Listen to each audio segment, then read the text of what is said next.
Hey, welcome to Integrative Preparedness. I'm Steve Smith.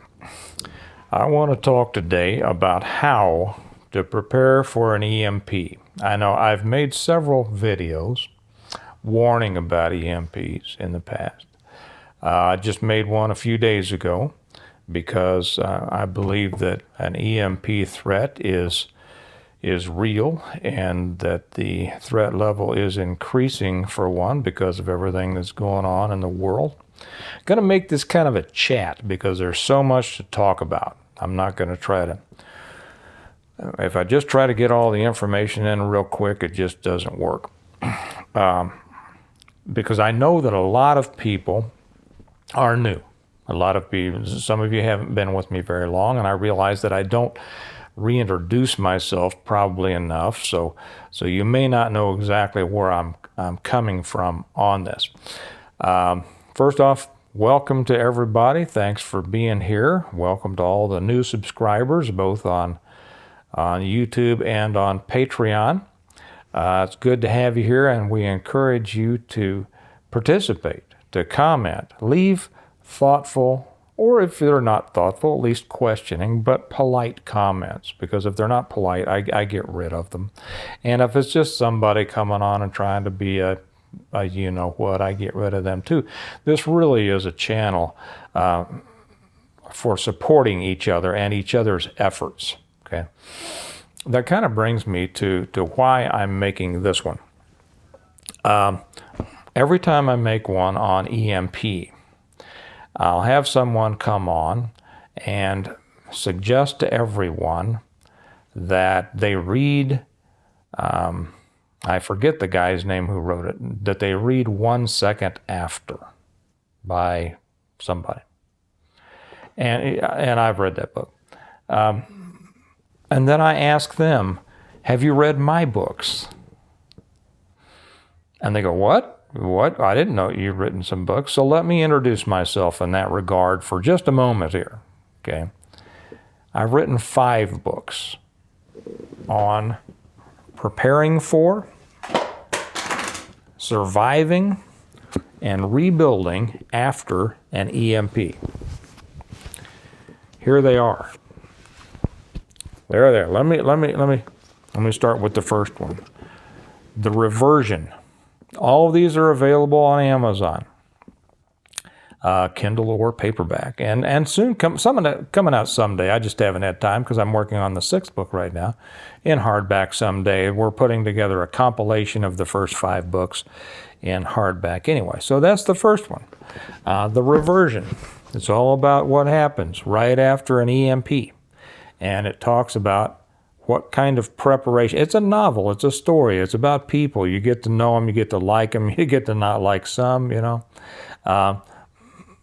But about what type of preparation allowed people to survive an EMP and do well afterward. So that's probably the answer to a first question. Well, could you possibly be able to live well after an EMP? Yes, you can. I'll get back to that in just a second. My second book was The Revival by me. It continues the story. The third book is The Renewal. The 4th book is An Appeal to Heaven. And the 5th book, which just came out, The Blessings of Freedom. Now, why did I write 5 books? Why did it take 5 books to talk about all this stuff? Because this stuff is not simple. The EMP itself is the simplest part of it, and it's the simplest part of preparing for and dealing with. And I'll say this. No, I will stay away. I'm not going to talk about anybody else. I wrote these books because I had read some other books and I felt it needed to be done more completely in a different way. Okay. So why did it take that long? Because you're dealing with different things with an EMP. The first thing to keep in mind is that it's not throwing, if it happened, It would not throw us back to the Stone Age. That's the first thing that everybody, is told. Now, that's not true. It throws the affected area, which, depending on what happens, that determines what the affected area is. It throws it back to pre-electronics, pre-electricity time. People lived for thousands of years without electricity, and they lived, some very well. Just like some live very well now and others don't. It had to do with resources, right? And how smart they were, and how tough they were, and how resilient they were, and how creative they were, and how they wanted to live life. So that's the first thing. It doesn't throw us back to that. I want to start this off with a couple of distinctions. EMP is, as the way we use it, man-made. It's either nuclear, a HEMP, high-altitude EMP, or there are now directed energy weapons that they can use that are not nuclear. If it happened up in the atmosphere, a HEMP, we wouldn't see it. There's no danger from fallout or anything like that. It's line of sight, lights off, shutdowns, everything electronic. Now, there are people over on my Patreon channel who can cover these things a lot more completely in the scientific aspect than I can.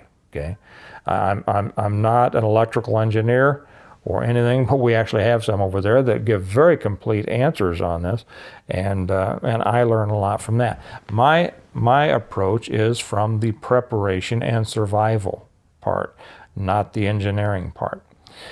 So for that, they'll be happy to teach you over there, and you'll find out probably that a lot of things you've heard may not exactly be true. But that's an EMP, and that only affects, that's where one country could take out another country. That's one of the dangers here. The other is a CME, a coronal mass ejection. It is an expulsion from the sun. And it takes out, and people will argue whether it takes out the whole world or whether it takes out the side of the earth that's facing the sun or what happens on the opposite side of the sun.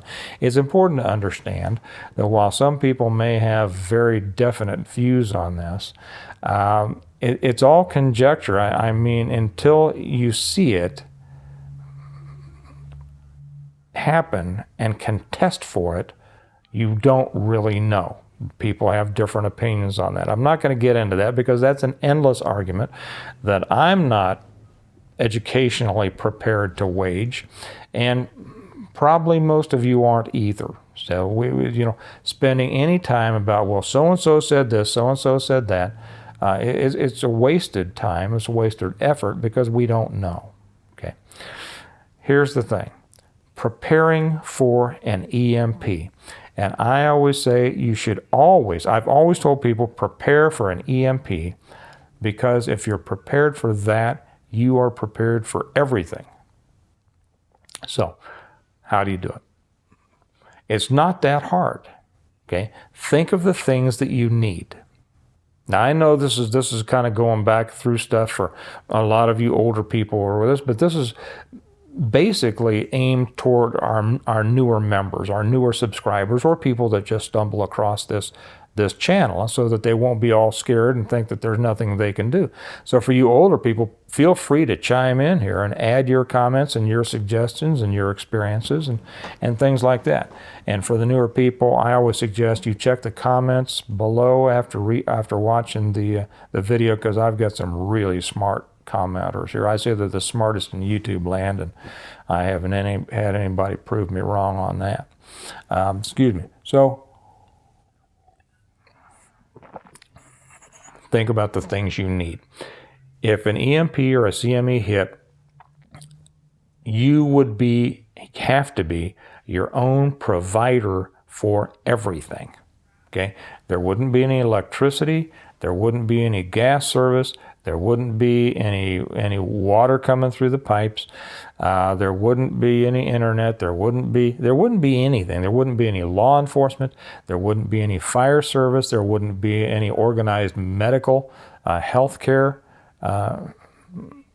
available to you. There wouldn't be anything. It's old Dodge City, little house on the prairie, kind of existence. Now you have to be the provider for everything that you need to live. Now, what does that include? That includes shelter. Okay, that includes water. That includes food, and it includes a way to protect it all. Let's take each one of those individually, and I'll just kind of cover them easily. I don't know how I'm doing on time here. It'll probably take the whole 30 minutes, but we'll see.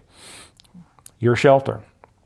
Your main shelter is your house. Now, where your house is, that's going to have a bearing on how well you're able to protect it. You know, people that live in the cities are going to have a real hard time.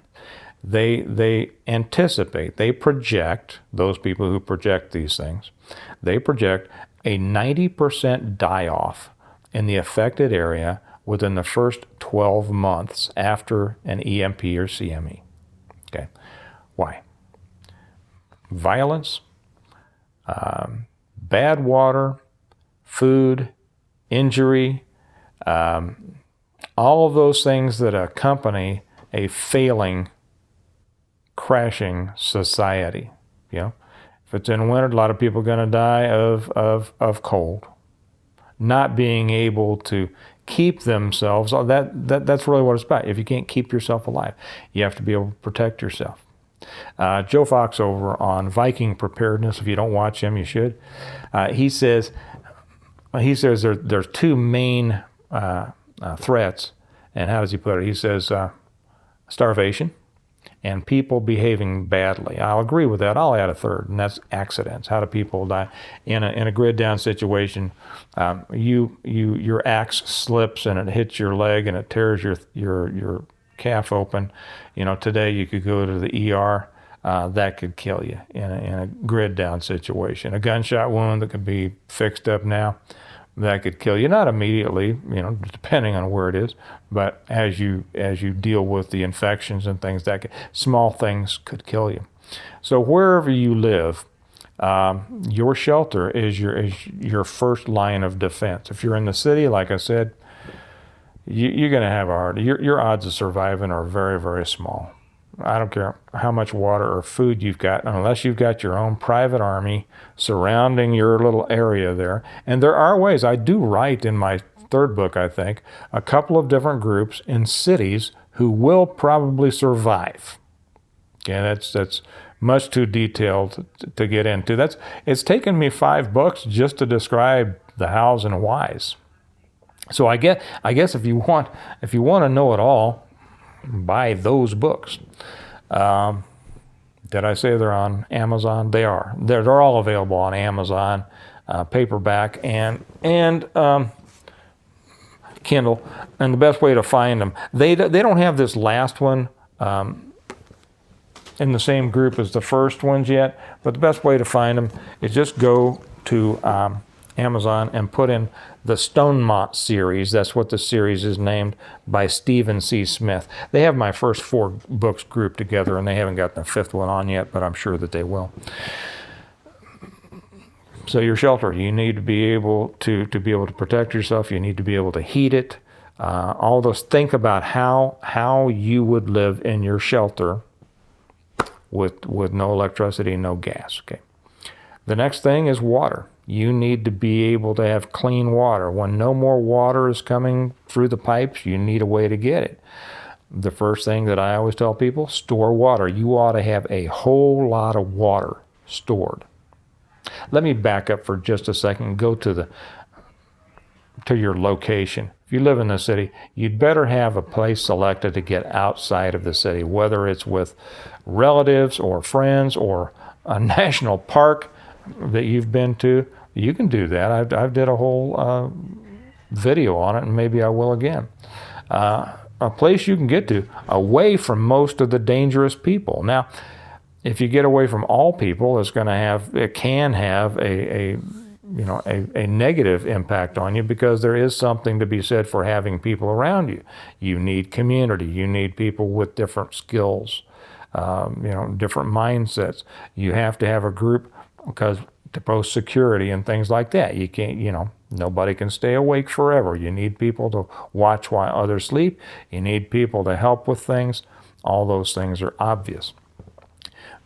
So if you live in a city, I would suggest you get out. The suburb is an entirely different thing. I don't have time to get into it here. People have asked me to make one on specifically on the suburbs. I will sometime when I have time. I think the very best place to be is the exurbs, out when you're just on the far reaches, just outside the suburbs, not way out in the sticks. That some people suggest that, some people like that. I'm not going to say they're wrong. It's just not what I suggest. That's for another video. So store water, and then have a way to purify more water. Okay, I always suggest the Berkey. We've haven't drunk any water from the city water in probably 10 years. We run everything through a Berkey. If you don't know what a Berkey filter is, go to berkeyfilter.com or berkeyfilters.com, one of the two. It is the top notch. It is the best. It will take everything. You can put ditch water in the top and it'll come out pure. It even filters out viruses. That is the best. Going to cost you a few $100s. If you don't have, but it's going to be worth your while in health benefits. If you don't have a few $100s right now, get a Sawyer filter. A lot of people will say, I like Life Straws. Well, I don't like Life Straws, and there's reasons for it. They'll do the job, but they're rated for 1,000 gallons. Okay, I carry what's called, I could have had one out here, but I didn't think about it. You can find them anywhere. You can find them on Amazon. You can find them at Walmart, I think. You can find them at Academy. The Sawyer Mini Filter. It's rated for 100,000 gallons. Okay, that's why I prefer it over Life Straw. The other thing was a Life Straw. You have to get down and suck it up out of the river or whatever thing like that. The Berkey, it has an attachment. You can attach it to a water bottle. It comes with a bladder of its own. It comes with a straw. It's a great setup. For those of you who don't know, it's $20, something like that. So go on and get one. You should have one of those no matter what. That should be the basic of your survival kit. And then you want to be close to a water source. Okay, if you live in a city, you're not going to be close to a water source. You're going to be relying on, stagnant water unless you're close to a river, and that presents all sorts of problems because rivers attract predators. Okay, you want to be away from the people who want to hurt you. So be in a place to where you have some good water source, whether that's a creek, a stream, a pond, a lake. That's why I like, if you don't have a place in the country, stake out some places out in national parks or state parks or county parks. They all have big lakes in them. You have your water available to you. You have places, that you can secure. I'll talk about that in another one. After water comes food. The first thing you should do is stock food. People say, how much food should you stock? Well, the purpose of stored food is to let you eat until you're able to produce all the food you need. Most people can't produce the food they need, right? Have you ever grown most or all of the food that you eat? If there's a single hand out there raising your hand, please leave the comment down below, and I congratulate you. Tell us about it. But most people haven't. Most people don't want to, okay? The only thing that stored food does is put off starvation until you're growing all the food, vegetables, animals, fruits, whatever you want to do, that you need to live. Let me check my time here. But start storing it. Start storing food and start practicing gardening if you don't already. And if you already do gardening, I tell everybody, start gardening more. The prices we're going to be coming into a food crunch here, and the more you can produce, the better it is. The healthier it is, number one, than buying the junk you get that's been, sent from wherever. And it's a skill you want to develop. But how much do you store? I forget the latest thing. FEMA, Homeland Security, the government always changes. It used to be a couple of weeks, then a month, then 3 months, then 6 months. Well, how long do you want to eat? That would be I would ask. If you don't have a year, you're not even started. Now, I don't want that to dissuade some of you because, believe it or not, it's not that hard to accumulate a year's worth of food. Okay? And I have a whole, I made a whole thing. It was one of my very first videos was about long-term food storage. And it's not this long-term mountain house stuff that you buy. You get your food at the grocery store. Canned goods will last forever. Forever. And please don't anybody come in here and say, yeah, if you rotate them. No. They have found canned goods in river boats that were sunk 150 years ago that had canned goods in them. They bring them out, they're still good to eat. Now, they've lost some flavor and they've lost some nutrients, but they're still you can still eat them, okay? Our canning processes are a lot better now than they were back then. So if you buy a can of food and you stick it in your basement, it's going to be good for a long, long, long time, okay? But start packing it in. What should you shoot for? I would shoot for 5 years of food. Now, for beginners, that just seems like, wow, man, how do you get to that point? You get to that point the same way you eat an elephant, one bite at a time. A little bit here, a little bit there. You go to the store, you buy something's on sale, beans are on sale. You don't buy 2 cans of beans, you buy a case or 2 of beans.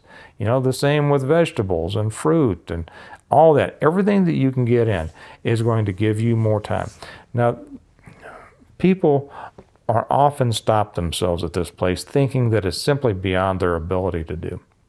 The thing that got me really, I've been in preparedness, I've been preparedness minded all my life, but I've been into preparedness, what most people would call into preparedness, for many, many years. The thing that got me really serious back before I wrote these books so that everybody could get an idea was when I realized that an EMP or CME was a real possibility and that a CME is assured. It will happen. Scientists tell us it will happen. It's not if, it's when. And I write about that in one of my books. And when I thought, I got a mental picture of looking in my children's faces and watching them starve to death, coming to the point where there is no more food. And I would suggest everybody do that. Imagine your children, your son, your daughter, your granddaughter, your grandson, saying, can I have another can of something? And there is no more. And you have to tell them, there is no more food. No more. And imagine them starving. Because a lot of times people won't do this for themselves. But preparedness is the ultimate responsibility. It is uber responsibility. It means that you're taking responsibility for your own survival and the survival of everyone who depends on you. All of these things are totally possible, and you could do them incrementally. So you don't have to do them all at once. Now, finally, of the big 4, protection. You need to be able to protect yourself. Nobody out there is tough enough to take somebody with a gun if they don't have a gun. I tell people, because I have friends who say, well, I'd never let anything happen to my kids, I just don't want a gun. And I say, well, I'm looking up here to see how much time I've got. I'm sorry that you had to look into my mustache. Well, I used to be tough, but I was never tough enough to take a guy with a gun if I didn't have one. So you want protection and you want firearms. It's vital. You want good, dependable firearms. That's beyond the scope of this. I would suggest that you go to, I occasionally make some on firearms. I put them on Patreon. You can go over there and hunt for mine over there, or you can just ask people that you know to give you a little advice about firearms. If you don't have any, the first two that I suggest is a shotgun and a pistol. A pistol because you can carry it with you and defend yourself, but you can't really hunt with it. A shotgun, you can't conceal it like you can a pistol, but you can hunt with it, you can protect yourself with it, you can do all sorts of things with a shotgun. Okay, it's probably the most versatile weapon out there, and is something that every preparedness-minded person should have several of. Those are the big 4. It's really not that complicated. You need shelter, You need water and a way to continue to get water. You need food, and you need a way to continue to produce food. And then you need to be able to protect it all. And then after that, you really do need a community. It doesn't have to be a MAG, a mutual assistance group. As a matter of fact, I've said in past videos that I don't suggest that people put together that kind of group before something happens, because if they're coming together for that simple purpose of mutual assistance and a grid down or whatever like that, you're bringing people in for a specific interest, and they may have lifestyles or they may have different values than yours, and that's not the kind of person that you want to be hooked up with in a real bad, end of the world scenario. Rather, you want people that are good people that you can depend on, people you can count on, honest people with values that match your own.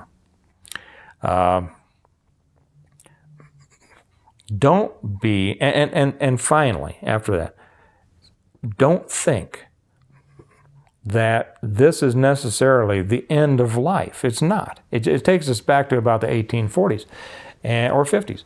And it's not even that bad, because we don't lose all of the knowledge, you see, that we had. It's not like we have to rediscover everything since the wheel. We still have all the knowledge, and there will be a matter of rebuilding. As a matter of fact, the last 2 books, I spend a lot of time talking about how they are bringing back, I'll get them here, the last 2 books, The Appeal to Heaven and Blessings of Freedom. I go into a lot of detail about how now communities are coming together and rebuilding, and they're talking about different government structure. There's good communities, there's bad communities, there's communities trying to protect themselves from others, because that's always going to be your big if, people, dealing with people. And you're going to have to be able to deal with people, because the idea that anybody's going to run off into the woods and just survive, there's a few people that could do it. Maybe in a pinch I could, but I've been out of that for a long time. And you're not going to do it with a family for the most part, so you do need people. Finally, at the end, I'll put what really is first.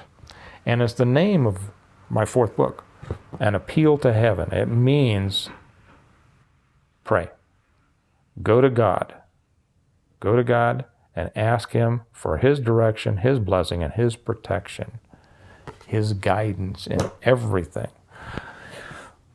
If you have those things, you can put yourself in a pretty good position. And, if the world goes to pot, you're not going to see all these people that say, I don't want to live through something like that. It's amazing what people will do when they really think they're going to die. They'll do anything they can to live. And starting to prepare when it's about to happen is the wrong time to start to prepare. Like the saying is, when's the best time to plant an apple tree 20 years ago? When's the next best time? Today? Same thing with preparedness. If you haven't been involved in it, get involved in it. Don't think that an EMP is necessary, or a CME is necessarily the end of the world, because it's not. It'll be the end of some people's world. It'll be the end of those who aren't prepared. But like if you read any of the comments on yesterday's video or the day one before, where I talk about, what was it? I forget the title, but it's the last one I put up. There are a lot of people who are thinking that, an EMP or a CME could really be the solution to a lot of our problems in today's world. There could be some benefits to it, but there will only be benefits to it if you're prepared for it. But anyway, I hope that's helped a little bit. It's really basic. It can be done, but it's very serious, and it should be done. And if you have any questions, put them in your comments. There's a lot of people who will be happy to to answer your comments. I'm not able to answer all comments anymore. When I get a whole lot of comments, I'm sorry. If you're over on Patreon, there's some really smart people over there who will answer technological things that I might not. But I tell you what, you're not going to have a question that isn't going to be answered in these books. You aren't. Because I've had plenty of preparedness professionals say that they've learned a lot from these books. I'm not saying that to pat myself on the back. I've been at this a long time. I've done a lot of things. I've had a lot of different things in my life that enabled me to talk about this. And you'll find the answers there. I think that's it. I wish you all the best. Put in your questions, talk about it, and then do something about it. That's the most important thing. So as we always say, we prepare well today in order to live well tomorrow. And how well you live tomorrow just depends on how well you prepare today, obviously, right? How well do you want to live? So get at it, get started. Don't be all sky is falling. The sky may fall, but it doesn't have to fall on you if you're ready. Okay? You all have a good day. I'll talk to you later. Bye-bye.